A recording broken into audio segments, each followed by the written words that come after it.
care about climate justice. Assurer une meilleure protection de l'environnement. Nous sommes face à des défis, des grands changements. Ces défis sont planétaires. Alors, soyons à la hauteur de l'urgence écologique. Don't forget nature. Soyez les bienvenus dans Go Solutions Durables. Notre invitée, Marie-Laure Salles, elle dirige le Graduate Institute à Genève et elle nous fera partager sa vision du développement durable. Les enjeux du développement durable au sens large du terme impliquent une collaboration de tous les acteurs. Nous partirons à la découverte du Zibay Ecopark. C'est un exemple réussi d'économie circulaire. Les déchets des uns deviennent les ressources des autres. On reçoit les déchets inertes mélangés comme ça. On va sortir tout ce qui est plâtre, le béton. Égalité, diversité, inclusion, ces notions sont de plus en plus présentes dans les entreprises, les organisations. Mais quels sont les modèles qui réussissent ? Il a suffi que je fasse venir quelqu'un en chaise roulante pour me rendre compte que tout mon business case que j'avais mis en place était de travers. Et puis rencontre avec le créateur de Helix, cet ambassadeur digital des Nations Unies fête ses 10 ans et il parle formidablement bien des objectifs de développement durable. En un coup d'œil, de comprendre à peu près la thématique, de savoir où est-ce qu'on se situe. Go Solutions Durables, ça commence.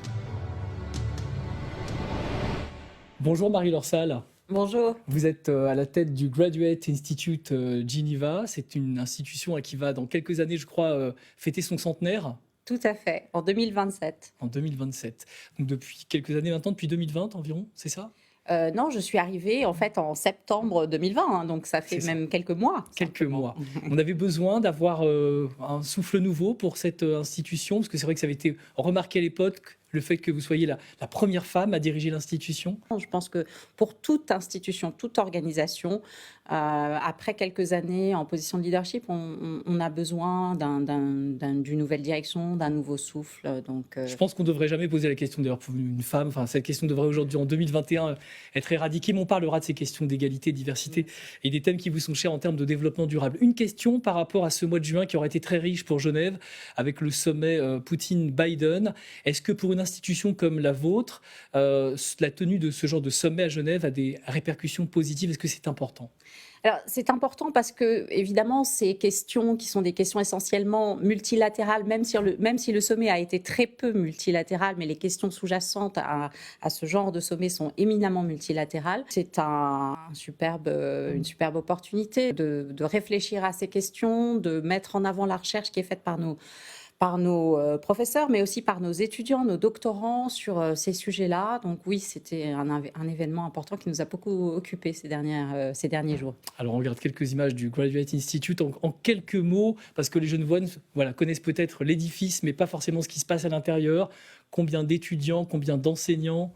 Alors, le Graduate Institute, c'est un peu plus de 1000 étudiants maintenant. On a passé ce cap cette année et on va Qui viennent des quatre coins du monde ? Qui viennent à peu près des quatre coins du monde. À plus de 100 nationalités présentes parmi notre population étudiante, une population de 80 professeurs et une équipe administrative autour de 120 personnes à peu près. Alors on va parler de responsabilité sociale des entreprises. C'est un thème qui vous est cher ? C'est un thème qui m'est cher. Avant d'être directrice du Graduate Institute, j'ai été chercheur moi-même. J'ai travaillé depuis le début de ma thèse sur les questions des formes de capitalisme et de leur impact finalement social, politique, humain, mais aussi environnemental. J'ai travaillé donc en tant que chercheur sur la question de la responsabilité sociale au sens large qui inclut la responsabilité environnementale des entreprises, avec une vision historique, une vision comparative et des questionnements sur finalement quelle forme d'organisation économique est la plus à même de nous amener une société qui soit plus positive sur ces questions à la fois sociales, environnementales, éthiques. Ce que vous voulez dire, c'est que ce n'est pas une matière ou un domaine qu'on explore, mais que ça doit rester complètement c'est un esprit central et qu'on doit l'avoir partout, c'est ça? Tout à fait. C'est un esprit qui doit en fait finalement venir impacter l'ensemble des curricula, venir peut-être aussi même impacter la manière dont on fait évoluer les théories qui sont à la base des différents enseignements qu'on donne à nos étudiants.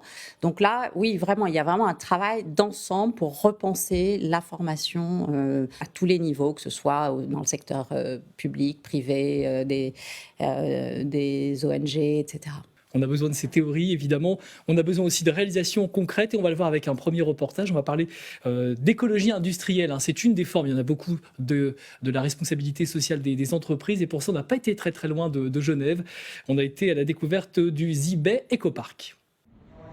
Dans la zone industrielle du Bois de Bay à Genève, parmi les 200 entreprises actives principalement dans la construction, le traitement des matériaux ou encore le recyclage, certaines pratiquent l'économie circulaire. Les déchets des uns font le bonheur des autres. Exemple à l'entreprise Serbeco qui collecte et recycle des déchets du canton.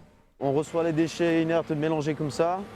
On va sortir tout ce qui est plâtre, le béton et puis les tuiles, les briques.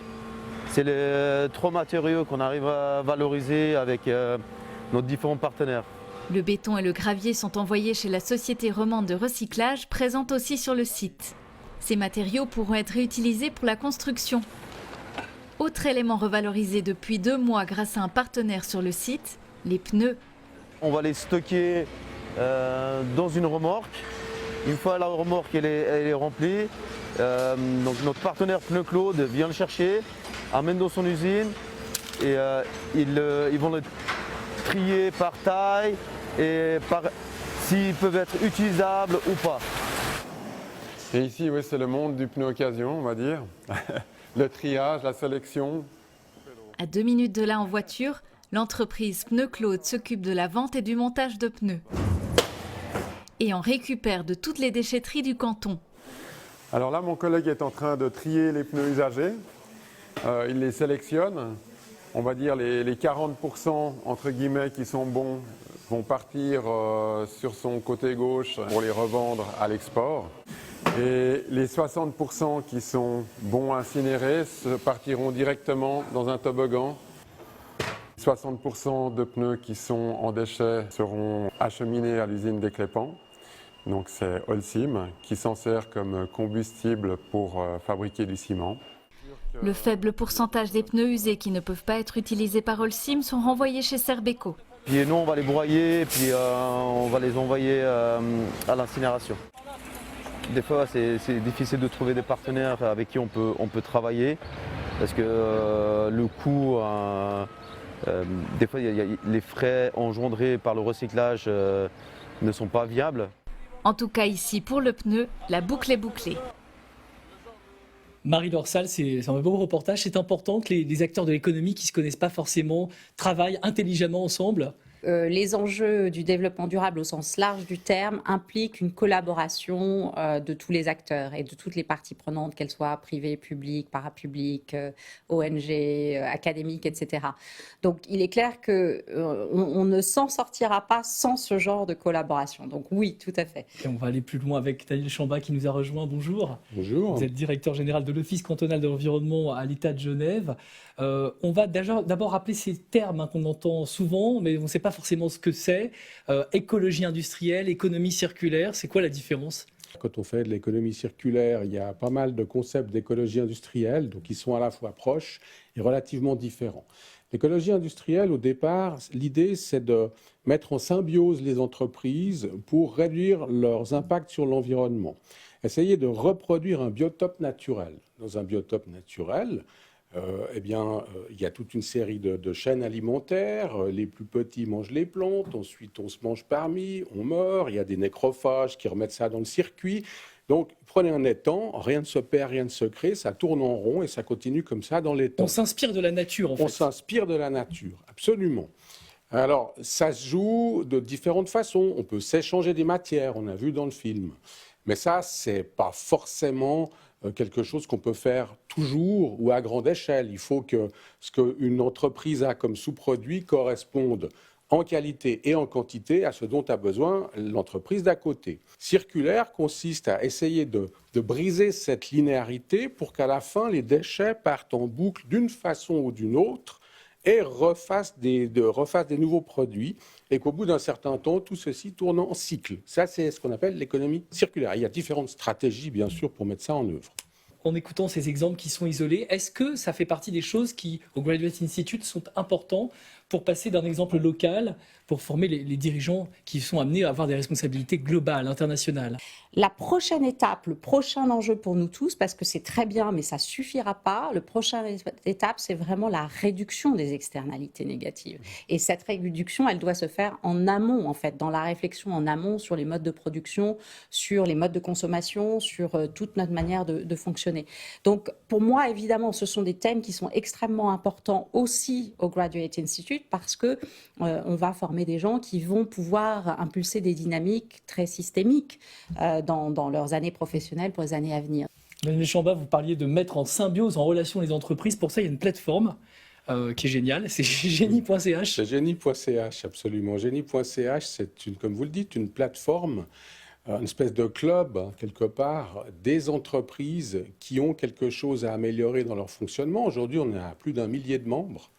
Alors, ils sont tous Genevois ou ils font partie quand même de la périphérie? Ils sont tous jeunes, quasiment tous Genevois, c'est membres de génie.ch. Malgré tout ce qu'on peut faire en économie circulaire, il faut absolument réduire la consommation, donc devenir plus sobre dans nos besoins. Et ça commence aussi par des produits de plus longue durée de vie. Donc réparable, et ça se joue au niveau de la conception du produit. Vous voyez, etc., on peut en parler, c'est trop court votre émission. C'est extrêmement riche, mais vous reviendrez. Merci beaucoup, Daniel Chamba, d'être passé par Go Solutions Durables. Marie Lancel, on va parler d'un autre thème, tout autre chose, mais qui concerne évidemment le développement durable. C'est un thème qui vous est cher, c'est évidemment l'égalité homme-femme. C'est un des objectifs de développement durable. On parle également beaucoup d'inclusion, de diversité. Alors, quelle est la différence entre ces trois notions, Priscilla Chacon? L'objectif de développement durable numéro 5 vise l'égalité entre les sexes. Égalité des chances entre hommes et femmes dans le développement économique, participation équitable à tous les niveaux, mais aussi élimination de la violence faite aux femmes et aux filles. Aujourd'hui, des entreprises vont plus loin dans la lutte contre les inégalités. La palette des personnes qui pourraient être discriminées en raison de leurs différences s'élargit. Le terme de diversité, lui, fait référence à ces caractéristiques qui nous différencient. Sexe, genre, orientation sexuelle, âge, handicap ou encore mode de vie. Autre terme, l'inclusion, ce sont les efforts que fait une entreprise pour que chaque individu avec ses différences y trouve sa place, par exemple en instaurant une charte éthique. Mais il y a des freins psychologiques forts. Selon une experte, on a tendance à penser par exemple que les personnes qui nous ressemblent sont plus compétentes et performantes que les autres. Pourtant, il y a au moins 3 raisons de favoriser l'inclusion. La première est légale. Une entreprise a le devoir de prévenir et de corriger les discriminations. L'inclusion peut aussi favoriser le bien-être de l'employé et l'amener à réaliser son plein potentiel, ce qui au final est une bonne chose pour l'entreprise. Merci Priscilla. Alors qu'en est-il sur le terrain? Eh bien, de l'université aux entreprises, nous avons été enquêtés. Vous allez voir, il y a beaucoup de bonnes choses, mais le chemin est encore long à parcourir. Selon une enquête de 2016, 16,3% des femmes occupaient une fonction dirigeante en Suisse, contre 24,3% des hommes. Aujourd'hui, des entreprises veulent engager plus de femmes à tous les niveaux, mais aussi la diversité des profils qui composent la société. Pour favoriser ce recrutement et l'inclusion, cette spécialiste recommande des chartes éthiques, la formation du management ou l'utilisation du langage inclusif. Par exemple, les études qui ont été réalisées en Suisse et en France montrent que quand on présente des professions comme des professions féminines, il y a une volonté plus importante chez les filles de s'orienter, de choisir ces professions qui sont considérées comme typiquement masculines, par exemple. Ça provoque un changement en termes de représentation. Le Bureau de promotion de l'égalité et de prévention des violences a mis en place une plateforme informative sur l'égalité au travail. petites et grandes entreprises peuvent y échanger leurs bonnes pratiques. On rappelle les domaines où l'entreprise peut s'engager, que ce soit dans l'égalité salariale, l'engagement sans discrimination, la promotion, l'accès à la formation continue, la conciliation des vies. Une partie de rappel des bases légales, parce que certains aspects comme l'égalité salariale ou bien la lutte contre le harcèlement sexuel, il y a des bases légales qui obligent les entreprises à faire le nécessaire. Pour cette directrice des ressources humaines, il faut distinguer le recrutement de la diversité et la mise en pratique de l'inclusion, qui, elle, est complexe. On pensait être bon, nous, sur le handicap.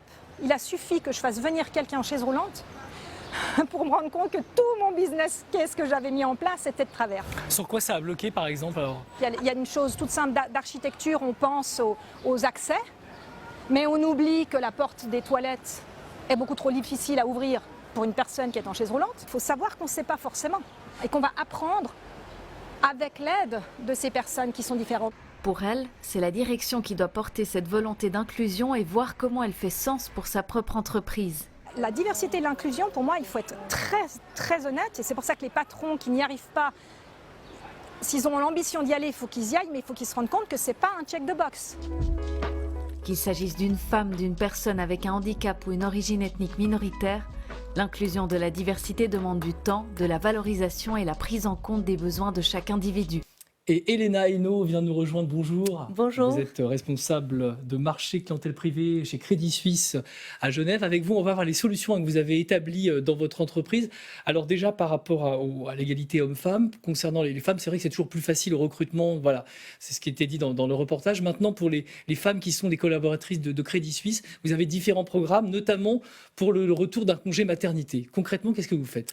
Alors effectivement, on a énormément de programmes et c'est vraiment toute une série de mesures qu'on doit mettre en place. Notamment, vous parlez du retour de congé maternité. On a un programme qui s'appelle Real Return qui permet aux femmes qui ont eu une interruption dans leur carrière de revenir dans le monde du travail avec un accompagnement. On s'est rendu compte que souvent, ces femmes-là ont des vraies compétences, mais le fait d'avoir eu cette interruption les bloque, puisqu'elles ont un peu moins de confiance en elles. Et le fait d'avoir un accompagnement... C'est quoi l'accompagnement, pour être très concret ? Pour être très concret, c'est une personne qui va accompagner la nouvelle employée en lui montrant qu'est-ce qui a changé, comment est-ce qu'elle peut se positionner, lui donner vraiment cette confiance en elle. Se refamiliariser avec l'entreprise. Exactement. Même programme également, enfin, dans un autre thème, par rapport aux seniors, parce que c'est vrai qu'on parle beaucoup de la diversité et de l'inclusion. La différence d'âge fait partie parfois des critères discriminants. En ce qui concerne l'âge, on a également plusieurs programmes. Un programme qui est du reverse mentoring, donc du mentorat inversé, c'est-à-dire qui permet à des personnes qui sont plus expérimentées de bénéficier de conseils de jeunes pour savoir comment est-ce qu'ils doivent se développer, d'appréhender les nouvelles technologies, ce genre de choses. Et on a également un programme d'équilibrage vie privée et vie professionnelle, c'est-à-dire qu'on permet à des personnes qui ont 58 ans et plus de travailler à temps partiel tout en maintenant les prestations de prévoyance inchangées. On le voit encore dans les études, donc celles que Crédit Suisse a sorties en termes d'équilibre homme-femme. Alors les chiffres s'améliorent d'année en année, fort heureusement. En revanche, pour la gouvernance des entreprises, même s'il y a des progrès, il y a encore du blocage. Pour vous qui enseignez auprès de futurs dirigeants, il y a quelque chose qui doit encore changer dans la mentalité ? Je pense qu'au-delà, on n'est plus dans la logique du glass ceiling, qui était cette espèce de plafond de verre qu'on ne pouvait pas franchir. Je pense que les femmes maintenant franchissent à peu près tous les plafonds de verre. On est plus dans ce que j'appelle... finalement la paroi de verre, qui sont ces réseaux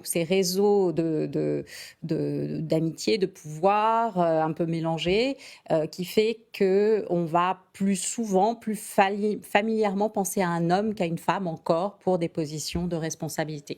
Donc la prochaine étape, en effet, ce sont finalement cette interpénétration des réseaux où on est vraiment les femmes qui puissent être totalement inclus dans ces réseaux qui vont ensuite être les bons réseaux pour leur donner une place de responsabilité, la place de responsabilité qu'elles méritent. En termes de sensibilité, c'est important aujourd'hui encore qu'il y ait des mouvements dans la rue. Je pense à la grève des femmes qui a encore eu lieu le 14 juin, au Pride également, enfin que ces diversités aussi se fassent entendre sur la voie publique. Je pense qu'il faut qu'on continue à en parler pour que ça change, parce qu'effectivement ça change. à mon goût, pas assez vite. Donc, je pense aussi ce qui est très important dans les entreprises, c'est qu'on se mette des objectifs clairs et précis. Par exemple, au Crédit Suisse, on s'est fixé comme objectif d'avoir 42% de femmes d'ici à 2024 dans des positions de management. Et je pense que sans ces objectifs-là et sans en parler tout le temps, les choses ne vont pas vraiment changer. Merci beaucoup d'avoir été avec nous, Elena Hainaut, responsable de marché clientèle privé chez Crédit Suisse à Genève. Marie-Laure Salle, vous restez avec nous. Vous connaissez Elix ? Je connais Elix et son papa. Voilà, alors Elix, si vous ne le connaissez pas encore, c'est l'ambassadeur digital des Nations Unies, très bon ambassadeur des objectifs de développement durable, et on a rencontré son créateur. C'est un personnage capable de parler au monde entier. Ses traits sont simples et fins. On l'adopte instantanément car il est international, inclusif et totalement adapté aux outils digitaux. L'approche à la fois de la sortie des objectifs de développement durable et aussi des 70 ans des Nations Unies, Elix est devenu le premier ambassadeur digital de l'organisation. Quand on crée un personnage, on va le caractériser, on va chercher quel est son trait de caractère. Elix, c'est quasiment l'inverse. Elix est né au moment où je ne pouvais plus rien enlever. Tout le monde est capable de sourire. Elix nous parle avec le sourire. Elix, sa pose emblématique, c'est ses quelques doigts grands ouverts et ses bras grands ouverts, et une sorte d'innocence originelle. Un personnage fruit de la création artistique, mais aussi d'un engagement pour le développement durable. Son créateur, le dessinateur Yak, s'appuie sur une société et une fondation pour répondre à la fois aux demandes des entreprises et des institutions. On va être aussi bien sollicité par un public éducatif, un public de formation. On va être aussi bien sollicité par d'autres ONG qui vont vouloir créer des coalitions pour défendre des sujets liés aux objectifs de développement durable ou simplement les objectifs de développement durable en tant que même. On va aussi avoir des institutions publiques telles que des ministères pour aller vers quelque chose qui est plus de l'ordre de la régénération. Malgré son apparence minimaliste, le travail est complexe. Surtout quand les codes visuels doivent être ludiques et universels. Déjà, c'est une demande qui m'a été faite par l'équipe qui a rédigé les objectifs de développement durable en 2015. L'idée étant justement d'avoir une approche beaucoup plus inclusive et moins institutionnelle que l'approche très logo. Pour donner un exemple, sur la fin de la pauvreté, l'ODD numéro 1, j'avais dessiné une corne d'abondance. Et bien en fait, la corne d'abondance, elle est très marquée culturellement dans notre univers. Voilà, elle est marquée par la culture grecque, qui fait qu'en Inde, un grand coquillage avec des choses qui tombent, on ne sait pas exactement ce que c'est. L'autre défi, simplifier le message institutionnel de l'agenda 2030. 17, c'est beaucoup, il y a beaucoup d'informations. En un coup d'œil, de comprendre à peu près la thématique, de savoir où est-ce qu'on se situe, que ce soit sur le climat où Elix attrape ce ballon de dioxyde de carbone, ou la biodiversité où simplement Elix embrasse un arbre avec un petit oiseau à côté de lui. Il n'y a pas un sujet qui puisse se passer des autres. Et tout est lié. Et Valérie Martinez nous a rejoint. Bonjour. Bonjour. Vous êtes fondatrice et directrice de Un Monde Meilleur, photographe également. Oui. À Genève, il y a également une BD qui est là pour diffuser le message sur ces 17 objectifs de développement durable. Le créateur d'Elix disait 17, c'est beaucoup. Vous pensez ça aussi? Alors nous, on vient de finaliser cette bande dessinée avec les dessinateurs Peggy Adam et Pierre Vazem. Et justement, en fait, ce qu'on a voulu faire, c'était relater le parcours de 17 personnalités locales qui œuvrent au quotidien pour les 17 objectifs. Donc on s'est dit d'avoir des exemples concrets qui s'axent sur les solutions. Ça permet d'inspirer en fait les enfants à agir dans ce sens-là et ça rend aussi ces objectifs un peu plus accessibles. Si on arrive à s'adresser correctement sur ces thèmes-là auprès d'un public d'enfants, ça veut dire que le message va passer aussi plus facilement pour les adultes? Je pense qu'un enfant qui rentre chez lui et puis qui se dit « voilà, j'ai appris ça aujourd'hui, est-ce qu'on pourrait essayer de faire différemment ?» et qu'il le dit à ses parents, le parent va être davantage touché si ça vient de son propre enfant. Comment est-ce que vous avez travaillé pour bien communiquer sur chacun de ces objectifs? Parce que ça paraît quand même assez simple, quand on rentre vraiment dans le détail. C'est complexe. Alors, on a eu la chance en fait d'avoir des partenaires qui nous ont aidés pour les contenus, dont le DIP, la Ville de Genève, la Fondation Eduki, les deux services aussi des Nations Unies, le SDG Lab et le PCP. Et donc, on s'est vraiment entouré de personnes, d'experts pour avoir des contenus adéquats. Qui sont d'ailleurs partenaires de l'émission Go Solutions Durable. Voilà, exactement, ouais. Aujourd'hui, quel est le public de cette bande dessinée? Plus particulièrement aux enfants de 8 à 12 ans. Et les parents? Il leur pique un peu parfois la bande dessinée ou... Elle n'est pas encore sortie, mais on espère que ça se passera comme ça. Oui. Alors pour financer cette production, vous avez fait quand même un appel à contribution. Voilà, on a réalisé un crowdfunding avec la plateforme SIG Impact et on a réussi à avoir 50 000 francs, donc avec 222 contributeurs, je crois, qu'on remercie chaleureusement. Et aussi des subventions de fondations qu'on a reçues. Communiquer par le dessin sur ces objectifs de développement durable, ça fait aussi partie des choses qui peuvent faire évoluer un petit peu les consciences. Totalement, je pense que ça c'est vraiment un des objectifs, des orientations stratégiques que je vais donner à l'Institut sur les années qui viennent. De lire des bandes dessinées ? Non, oui, mais aussi de parler en fait de toutes ces questions à travers d'autres mécanismes et qui sont les langages artistiques au sens large du terme, et la BD rentre évidemment dans ça, mais la musique, la danse, le théâtre, le cinéma, tout ça ce sont des moyens de parler de ces objets-là pour les rendre émotionnellement plus impactants. Plus créatifs aussi. Tout à fait. Yak, je le connaissais de mon précédent job à Sciences Po. Le créateur d'Elix. Tout à fait, le papa d'Elix, puisque je lui avais précisément demandé de venir parler à nos étudiants de la manière dont finalement on peut s'approprier ce genre de sujet complexe en créant un langage beaucoup plus universel et beaucoup plus compréhensible et beaucoup plus touchant au sens donc émotionnel du terme. Merci beaucoup Valérie Martinez d'avoir été avec nous dans Go Solutions Durables. Marie Lancel, c'était un plaisir également de vous accueillir dans l'émission. Merci beaucoup. Le mois prochain, nous serons en extérieur. À émission d'été, nous partirons pour Janto avec Antonin Calderon.